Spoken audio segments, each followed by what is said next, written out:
dan pondok pesantren yang ada di Kota Pramuka.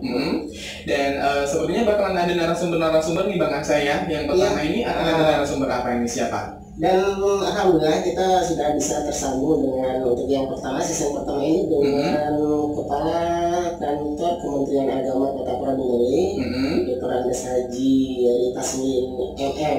Beliau nanti akan menjelaskan kepada kita tentunya apa saja yang harus dilakukan oleh sekolah atau madrasah jika new normal pendidikan madrasah ini diterapkan di Kota Pramuka ya. Iya. Meskipun dari berita yang hari ini kita ulas itu memang belum ada instruksi dari pusat bagaimana aturan-aturan yang perlu diperhatikan oleh madrasah di era new normal yang masih dalam posisi pandemi COVID-19 ini, Pak. Iya. Nah, nanti juga kita harapkan untuk pentas lover yang ingin berpartisipasi tentunya untuk mungkin ada pertanyaan-pertanyaan mengenai pendidikan era new normal ini, boleh menghubungi Aldi dan juga Bang Aksa ya di 0822-8101-7161. Seperti biasa nomor Bang Aldi ya. Dan mungkin kita langsung sapa aja nih Bang Aksa ya. Narasumber pertama kita ada? Ada. Ini kita sudah tersambung dengan Kepala Kantor Kementerian Agama Kota Pramuka, Bapak Tasmin MM. Mungkin kita langsung ya. Kita akan menanyakan kepada beliau sejauh mana persiapan kalau kalau new normal pendidikan madrasah diterapkan di Kota Pramuka ini ya. Kita langsung aja Pak Aldi ya. Iya boleh. Assalamualaikum Pak Yeri. Waalaikumsalam warahmatullahi wabarakatuh, Mas Adi. Alhamdulillah Pak Yeri, apa kabar Pak Yeri? Alhamdulillah sehat. Alhamdulillah. Pak Yeri, dari berita hari ini di edisi 2 Juli 2020 di Hari Umum Pramuka Pos, kita membahas tentang new normal pendidikan madrasah. Meskipun belum ada instruksi dari pusat ya Pak Yeri ya terkait new normal pendidikan madrasah ini. Mungkin bisa dijelaskan Pak Yeri apa yang melatar belakangi diberlakukannya new normal pendidikan, kalaupun itu dilakukan, dan sejauh mana langkah-langkah ataupun persiapan yang dijalankan oleh lembaga madrasah. Mungkin kronologisnya dari Kemenak sendiri seperti apa dalam menghadapi kondisi pandemi COVID-19 ini di bidang pendidikan madrasah, Pak Yeri? Baik, terima kasih. Kita di jajaran Kementerian Agama sesuai dengan baik itu surat edaran Menteri langsung ataupun dari Dirjen Pendidikan Islam sampai ke Bapak Kakanwil dan juga jajaran Kemenak Pramuka standar pencegahan penyebaran dan penularan COVID-19. Maka sejak merebaknya virus COVID-19 ini, jajaran madrasah, pondok pesantren, semuanya telah berusaha untuk memutus penyebaran itu. Jadi proses belajar dan santri dikembalikan ke rumah orang tuanya masing-masing. Nah, berhubungan dengan bagaimana nanti proses belajar mengajar di madrasah maupun di pondok pesantren apabila nanti tahun ajaran baru 2020-2021 dimulai, tentu kita masih menunggu kepastian apakah pola belajar ini nanti akan menggunakan klasikal atau memang bisa seperti yang kita lakukan selama ini bahwa seluruh siswa belajar di rumahnya masing-masing dengan media online. Nah, oleh sebab itu memang pedoman kurikulum dan lain sebagainya yang tadi sudah dikeluarkan, sudah sampai ke kita dan kita pelajari, dan di jajaran madrasah terlebih khusus di Kota Pramuka sudah mempersiapkan itu. Kalau memang nanti belajar mengajar itu dilakukan secara klasikal atau dilakukan di sekolah atau madrasah, maka tentu standar pencegahan COVID itu akan kita lakukan, dan sekarang madrasah sudah mempersiapkan sesuai dengan instruksi dari Bapak Menteri, Bapak Kakanwil, Bapak Dirjen. Tiap madrasah sekarang sudah mempersiapkan tempat cuci tangan, menyiapkan hand sanitizer untuk tempat, dan juga menyiapkan hand soap atau sabun tangan, dan juga sekaligus menyiapkan termogan. Jadi kalau memang nanti belajar itu akan mulai, siswa hadir ke madrasah, maka protokol kita terapkan, tiap siswa akan diukur suhunya, diminta untuk cuci tangan, memakai masker, dan tidak menjaga kesehatan, kalaupun itu memang diberlakukan. Nah, tetapi kalau memang ada pola lain, sebagai kita ketahui ada wacana sekarang ini akan dibagi dua, tiga kelas antara 35 sampai 40 orang, karena maksimal dalam satu kelas itu hanya diisi 50% jumlah siswa, maka berarti akan ada pengaturan lebih lanjut. Lebih lanjut, kali dibagi masing-masing belajar 3 hari dan full mereka itu harus belajar selama 3 hari itu untuk memenuhi standar belajar dalam 1 minggu. Jadi semua itu pada intinya kita sudah mempersiapkan juga termasuk nanti kebijakan Bapak Wali Kota Prabu Muli. Karena tidak bisa lepas dari sana, masyarakat adalah pemulih dan kita ingin betul-betul memutus penyebaran virus COVID ini di wilayah Kota Prabu Muli, khususnya dari masyarakat. Semuanya akan kita dukung, akan kita laksanakan apa yang menjadi program Bapak Wali Kota, apa yang menjadi instruksi dari Bupati dan Bapak Takanwi, semuanya akan kita lakukan. Dan tinggal lagi kita mempersiapkan seluruh sarana prasarana dengan harapan standar COVID itu betul-betul kita penuhi. Dan jangan sampai madrasah menjadi kluster baru penyebaran COVID. Iya. Sejauh ini bagaimana Pak Tasmin, laporan dari madrasah-madrasah? Kan kita sempat melakukan pembelajaran daring ya, di bulan berapa? Di bulan 3 atau bulan 2 di Maret. Nah, sejauh itu hasil dari evaluasi pembelajaran daring seperti apa yang sudah dilakukan oleh madrasah? Apakah ada kesulitan, hambatan atau bagaimana? Mungkin bisa disampaikan untuk mendengar kita, Pak Tasmin. Iya, baik. Memang di madrasah khusus di Prabu Muli belajar melalui daring itu sudah dilakukan. Para guru bidang tadi, guru kelas sudah melakukan proses belajar mengajar. Tapi harus kita akui, memang bukan kurang efektif lah jika dibandingkan dengan proses belajar melakukan klasikal. Karena banyak kendala yang menjadi persoalan. Tidak semua siswa dan orang tuanya memiliki alat komunikasi yang namanya handphone dalam bentuk Android. Di samping itu mungkin tidak semuanya sanggup beli kuota yang banyak. Kuota internet ya Pak? Karena setiap bulan paling tidak mereka harus menyiapkan 100.000 kuota paket itu sudah cukup habis dalam 1 bulan dan mungkin kurang, apalagi siswa harus mengirim tugas-tugas dalam bentuk data dan lain sebagainya. Di samping itu juga memang mohon maaf, kita di Prabu Muli terasa sekali seperti ini, kita komunikasi ini ada gangguan komunikasi karena sinyalnya begitu kuat. Artinya harus aktif ya antara orang tua, siswa dan guru, itu harus aktif dalam pola pembelajaran daring ini, Pak Tasmin ya. Betul, anak-anak perlu mendapat bimbingan di rumah karena orang tuanya lah yang paling dekat, yang dapat langsung melihat aktivitas anak belajar. Kalau para guru tentu tidak bisa mengatasi, hanya memberikan tugas di waktu kapan tugas itu harus dikumpul, bagaimana mengerjakannya. Hanya sebatas itu karena anak-anaknya ada di rumah. Artinya untuk norma pendidikan kita tidak bisa memaksakan sekolah untuk memperlakukannya. Berarti Pak Tasmin, kita tetap mengedepankan SOP yang Bapak sampaikan tadi, berarti ya?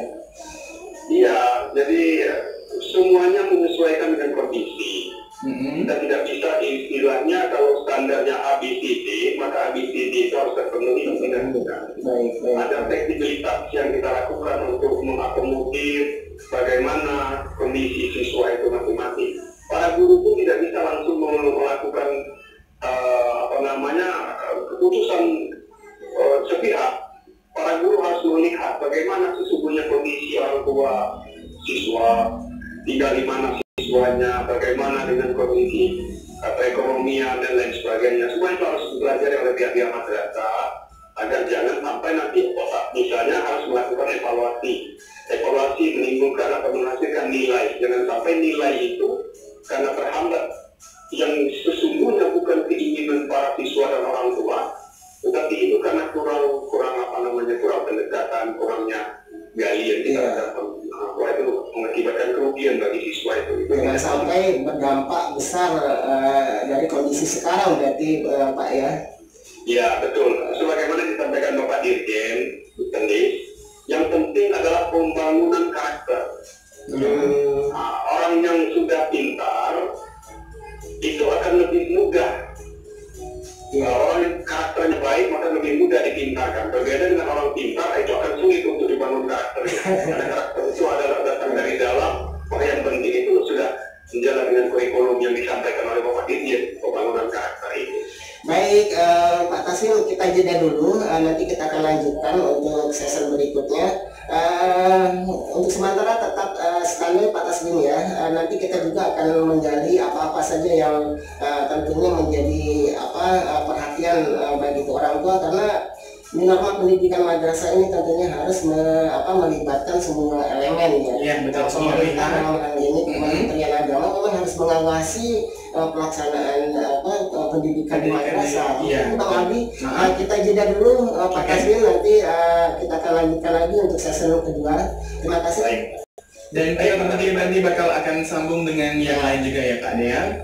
Oke, dan tentu jangan kemana-mana Pentas Lover yang interaktif telepon fan ya, barengan narasumber kita untuk membahas yang namanya pendidikan era new normal di kalangan madrasah. Dan sudah ada beberapa narasumber yang tergabung nih, Bang Asaya. Ya, alhamdulillah kita sudah terhubung dengan Pak Taswin selaku Kemenag, tadi sudah memberikan gambaran awal di season pertama tadi Bang Aldi ya. Kemudian Ibu Kusumawati dari Hati Tarang ini Raden Patah Palembang. Dan berikutnya itu Bapak Ikrar dari Kementerian Agama Provinsi Sumatera Selatan. Kita akan kolaborasi diskusi ini Bang Aldi, sejauh mana penerapan new normal. Siapkah kita madrasah memberlakukan new normal di tengah pandemi COVID-19 ini?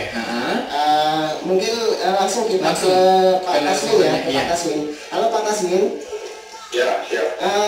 Pak, ini kan yang gamang terhadap pemberlakuan new normal pendidikan madrasah ini adalah justru orang tua Pak Taswin. Ini kekhawatiran orang tua terhadap anaknya ketika pembelajaran tatap muka dilaksanakan di tengah ketidakpastian situasi COVID-19 ini, terutama di Kota Prabu Muli yang sebelumnya memang telah menerapkan PSBB Pak Taswin.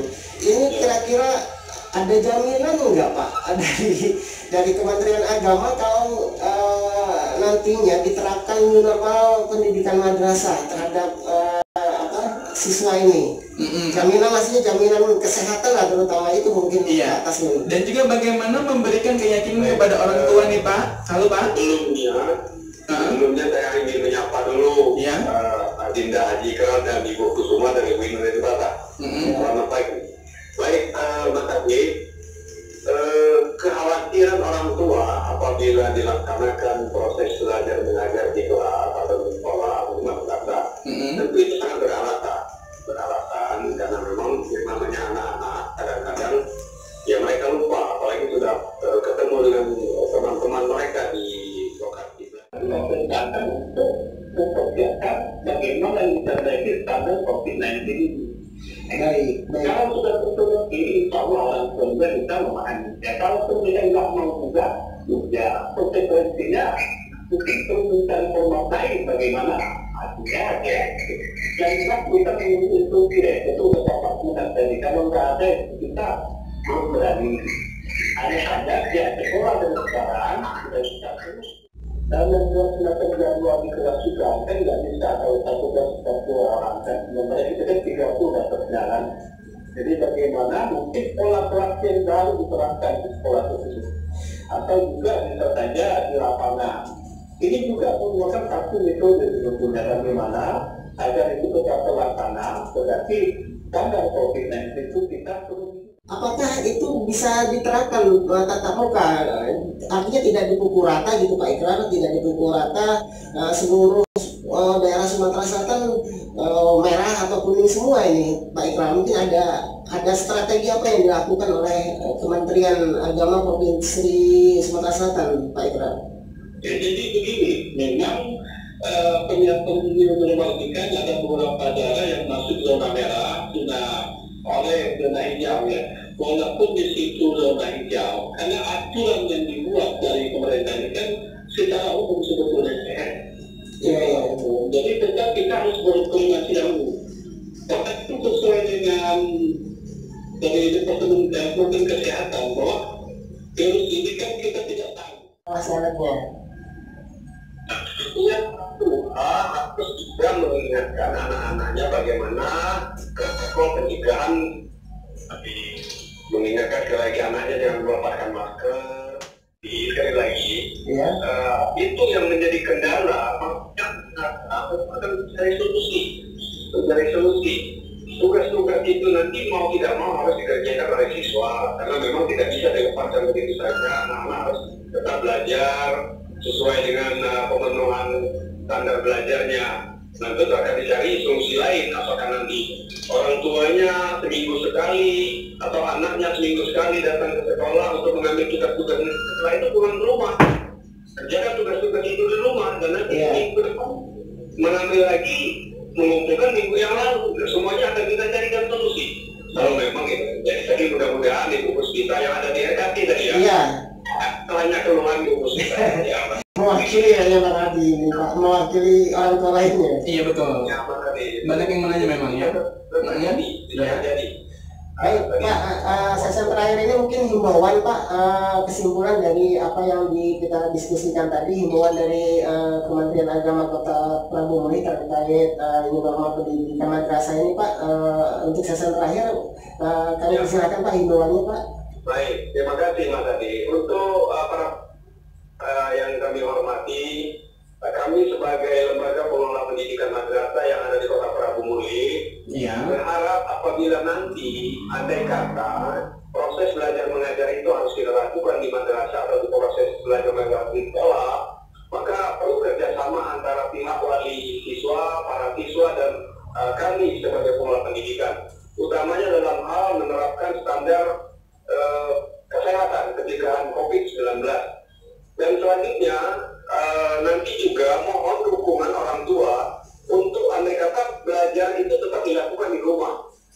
Dukungan orang tua untuk selalu mengingatkan anak-anaknya, menanyakan apakah ada tugas yang harus dikerjakan oleh para siswa kita, dan jangan sampai tertunda pengumpulannya dan melalaikan tugas-tugas. Karena kalau lalai melaksanakan tugas-tugas yang diberikan oleh para guru yang ada di madrasah, berarti mereka lalai belajar. Kalau lalai belajar, nanti mereka terlena. Jadi butuh kerjasama kita, dan kita perlu bahwa anak-anak itu bukan berarti tidak belajar selama berada di rumah, tetapi pelaksanaan belajarnya yang kita rubah, dan tempat atau lokasi belajarnya yang untuk sementara waktu dipindah ke rumah. Barangkali itu Mas Adi. Baik, terima kasih Pak Taswin bisa bergabung dengan kami Radio Pentas Prabu Muli. Tentunya apa yang menjadi arahan kemudian harapan kita semua, tadi Pak Kemenak dari Pak Taswin sudah memberi panjang lebar Bang Aldi, dan saya terima kasih sekali Pak Taswin bisa bergabung dengan kami. Ini adalah pencerahan bagi masyarakat juga. Tentunya mudah-mudahan pandemi COVID-19 ini cepat berlalu dan kita bisa normal lagi. Terima kasih Pak Taswin, sukses selalu untuk Bapak. Amin. Dan sehat selalu, jangan lupa jaga kesehatan Pak Taswin ya. Sama Mas Adi, Rosis, Pak radionya. Assalamualaikum Pak Taswin. Waalaikumsalam warahmatullahi wabarakatuh. Ya, dan itu tadi ya Pentas Global ya, bincang-bincang kita bersama pendidikan new normal di madrasah maupun di sekolah umum. Di satu sisi pemerintah sebenarnya sudah menyiapkan skenario pembelajaran new normal ini. Hanya memang kita tidak bisa memungkiri bahwa kegampangan, ketakutan orang tua siswa dalam melaksanakan pembelajaran tatap muka itu memang beralasan, dan kita juga harus memahami itu. Iya betul. Tentunya ini menjadi perhatian pemerintah agar benar-benar lembaga pendidikan ini bisa maksimal dalam menerapkan protokol kesehatan COVID-19 jika pembelajaran tatap muka ini diselenggarakan. Iya. Oke Bang Aldi, sangat panjang dan sangat luas sekali ilmu. Banyak yang kita pelajari hari ini ya. Sampai kita juga dapat ilmu baru tentunya dengan diskusi tadi. Terima kasih atas partisipasi dari masyarakat juga. Masyarakat yang memberikan pertanyaan, beberapa pertanyaan yang belum bisa kita jawab ya. Juga yang membatasi kita. Iya betul. Selanjutnya apa kira-kira Bang Aldi? Tentunya kita akan jeda dulu. Dan sekaligus kita tutup dulu ya untuk dialog interaktif ini ya Bang Asa ya. Terima kasih untuk semuanya. Kita terima kasih untuk yang udah ikutan berpartisipasi. Terima kasih juga untuk yang udah ikutan dengar. Semoga apa yang kita sampaikan di pagi hari ini bisa memberikan sedikit pencerahan atau sedikit ilmu ya buat semua pendengar Radio Pentas semuanya. Kita tutup untuk dialog interaktifnya. Terima kasih. Wassalamualaikum warahmatullahi wabarakatuh.